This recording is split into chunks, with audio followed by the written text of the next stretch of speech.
Speakerboxx. This music is what I've done my whole life. So to make music that people actually want to listen to, even if it's not a whole lot of people, even if I just am able to come to Dublin, I'd be happy if there's 200 people there tonight. Yeah. But those 200 people mean a lot to me because that's music that I made from the heart. And that's music that I spent my whole life to build. And the fact that they want to spend their time and money and energy and listening to me and partying with me, that means more to me than anything in the world. Like, I really feel like at any point, if this ended or if I died or whatever it is, I had that happened. True. A lot of people we talk to, like, you know, say you're one of the most uplifting MCs. Like, people actually feel really good about themselves after listening to your records. And you know, and I think that's the thing that people like. That's I had to do that. I needed to figure out how to do that. To be me. You know what I mean?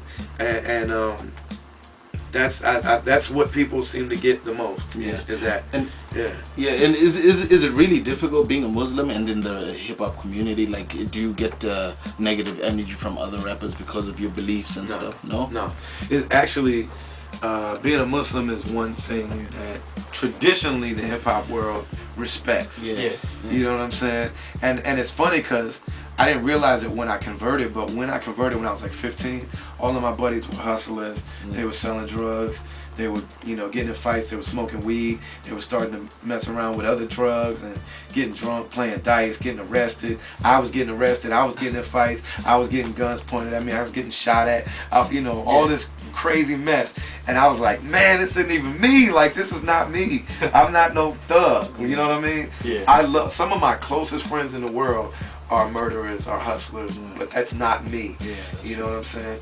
And man, being a Muslim was one thing that I could say to them, to be like, no, I'm not gonna smoke weed and I'm not gonna play dice and I'm not gonna go fight those dudes with you. I'm a Muslim.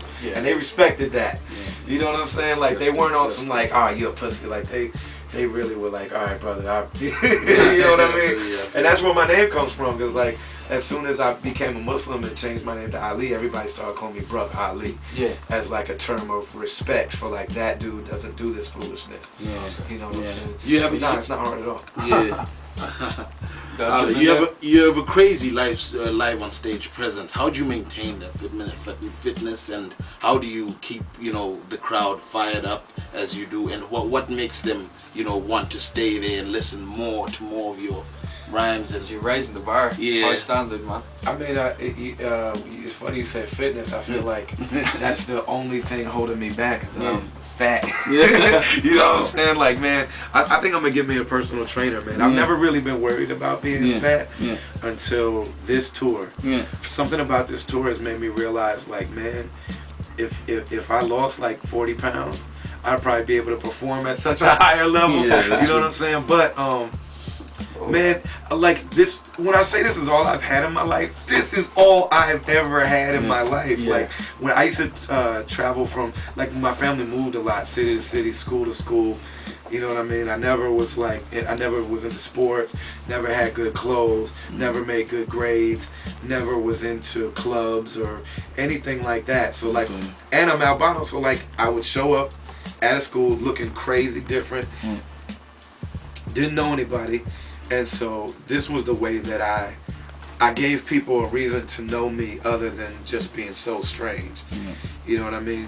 I could show up and rhyme and perform, and I had tapes to sell, and I made my own music, and you know, I became known for that instead of being an albino dude. So, and that's, I mean, that it's to this day, that's what it is. You know what I'm saying? Like, people read, like, all times, anybody that writes about me in the newspaper is like, it says albino rapper. You know what I mean? And so people will show up like, I want to see what this is about. And so when they show up, I got to give them something that's like, that's not all there is. You know what I mean?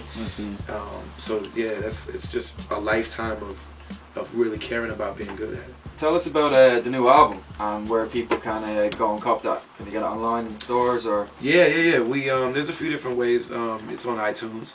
It's on Amazon. Anywhere that you can get you know, legal download music. And then our store is called FifthElementOnline.com. and that's our direct store in Minneapolis. DJ Flip has been there. DJ Flip, That's my boy. man. I love DJ Flip, man. Yeah. But yeah, he came there when he was a kid, man. He was like 17 or something. Yeah. And, Oh, he's grown now, I tell you. Oh, he's a grown man. You can't tell him nothing. Swag through the roof. Yeah, ladies man is what you're telling me. But that's our store. Like, along with having our record label, we also have a radio show that's based in the community. We also have a record store that's based in our community. And you know, anywhere that sells music, man. Good. How do you feel about dropping some bars for us here on the Speakerboxx? Let's do it. Yeah. Oh, Kelly, do you want to jump in on this?